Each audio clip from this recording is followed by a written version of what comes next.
I'm Peter Hobbs, and I'm really honored to be here to give this presentation for this great project. I really think this is a tremendous way of internationalizing the Cornell curriculum. And having spent 5 years of my time at Cornell looking after the IRD major, I can't, it's really important. I want to emphasize that what Prabhu said about a 1 year hands-on in the field experience is really crucial to get a better understanding of what's happening in the rest of the world. So I'd like to mention this. I'm Peter Hobbs. I'm representing Phil Frost and Harold and David Rossiter.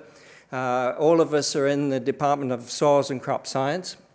I also spent 30 years of my life, so not just 1 year, but 30 years of my life working hands-on in the field in South Asia and Asia. So I fully appreciate the experiences that you people have.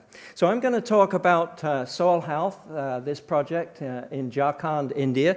Jharkhand was a state that split off from Bihar a few years ago. It's a new state in India. Phil Frost was the student who was funded by TCI. Harold Van Ness is in the department, he's of soil science, and David Rossiter is a GIS person. So I wanted to start off with looking at why did we choose soil health? Well, soil health, and we try to say this in our soil science department, soil is a major importance for food security, not only in terms of agriculture, as you see here, but also for ecosystem services. And so in agriculture, plant and animal health, feeding these animals, environmental health, and of course then through nutrition and human-environment interactions, we improve human health. So it's a really important component. And this is how we look at soil health. We think of soil health as not being just chemical. We used to always look at soil health as a chemical property, but now we've added a biological and physical soil processes as part of soil health. And this is the latest things that we've been looking at. The biological and physical are much harder to measure, so that's why they were ignored by previous scientists, I think. And here's some characteristics of healthy soils. I won't go through these. You can read them yourselves, but there's a number of these. Any good agronomist, I'm an agronomist, crops and soils. These are some of the things that we try to improve when we're working with farmers in developing countries.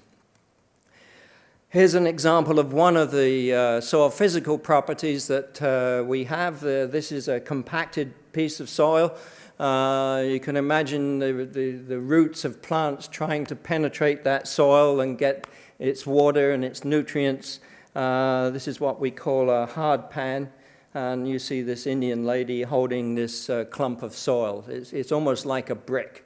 And then you see this is the impact it has on when you see these compacted soils, you see these roots, instead of going down into the soil profile, they're going horizontal.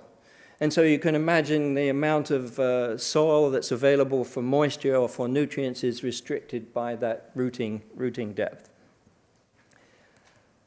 So this project, last year, Phil Frost was in this area, was made in essentially what we call 25 selected watersheds. And this picture down in the bottom right is showing what we mean by a watershed. So a watershed is this small area of land where it's almost like a drainage canal, an area that's divided it into different landscapes. And I'll mention those in a minute.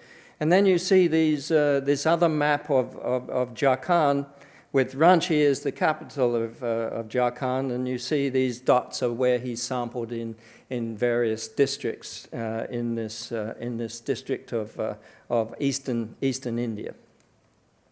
And here are the 4 landscape positions that you see when you go there. And this is very common in many parts of India.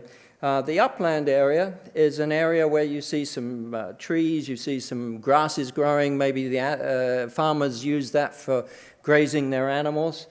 You see an uncultivated area, which is usually wooded, and I think this is some areas where the goats will go and graze their lands. It's not plowed, it's not disturbed.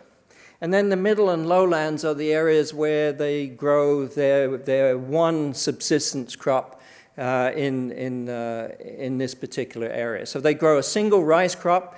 The soil is usually puddled and transplanted, and that's their only crop that they grow on these particular lands. And depending on, mainly in the lowland, you see it's more water, more flooded. In the middle land, it's not quite as flooded. The upland can also grow rice if you have enough rainfall in that year. So we will talk about these 4 landscape positions. And he took soil samples from 100 and something, I can't remember what it was. And here's some of the pictures showing these different soils. The one on the right-hand side is from the uncultivated area. And so you can see it's darker in color, has more organic matter, whereas the ones in the medium and lowland, they're more degraded and less organic matter than the other ones. And he did a lot of comparisons of various chemical, physical, and biological measurements that he took on the left-hand side here. I'm sorry, let's see if this thing will work. No, it doesn't work. And you can see a green color means that it's good, and the red color means that it's bad. And you can see in the left-hand side is the aggregated, but the next one is the uncultivated land. And we always find this. In a forested area, in an uncultivated area, you have a better soil health and better soil properties than you have in areas where you've been cultivating for many years.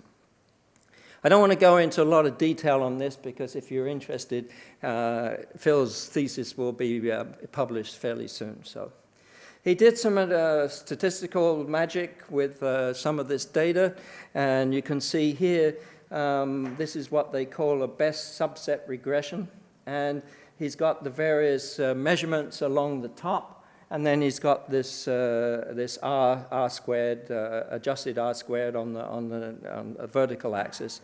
And you can see just one thing, organic matter. Just measuring organic matter gives you 68% of the variability in soil health. And so what he's showing here, he's showing this one where we see essentially organic matter and active carbon. These are two measurements that can be made very, very easily, that you could get 80% of the variability in your soil health, to say that this soil is healthy.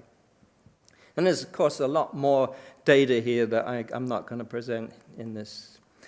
The problem is that this soil health thing is too difficult for field implementation to all of the data that's collected in a soil health lab. And so what they're really looking for in this project was what are a few simple measurements in the field that can essentially give you the same result. This is a healthy soil, this is not a healthy soil. Just pick out a few, and organic matter and active carbon seems to be 2 of them. And note that both of those are soil biological components, which is kind of interesting. So one of the things that, another part of the project, so there's lots of data on that, is this what we call lab in a box. A lab in a box is essentially a kit that an extension agent or an NGO or somebody can go to the field with that box, sit with the farmer, take his soil sample, and show him straight away, well, these are some of the measurements that you have on your soil. This is a good soil, and this is a bad soil, etc. So this lab in a box. It can test for the availability of various nutrients as well as active carbon and some other soil physical limitations. And nothing beats showing a farmer results right in the field. So if you can actually show him what it is. So this is something for the future that Phil and Harold and these people are trying to, I've got it, trying to make it better and better and feasible.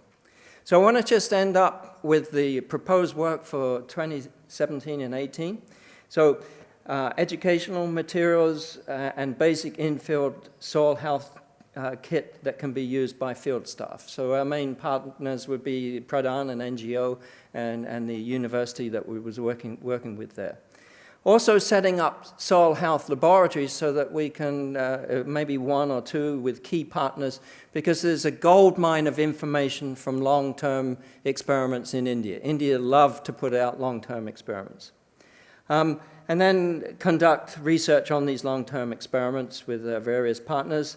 But we also want to develop a relationship with the private sector, with industry partners to advance soil health, to bring this critical measurements to private sector as well as farmers. And then last, graduate training. And so I have this little plug here. We are looking for a new PhD student. So if any of you have an interest, please contact myself or Harold, and we can talk to you. Okay, thank you very much.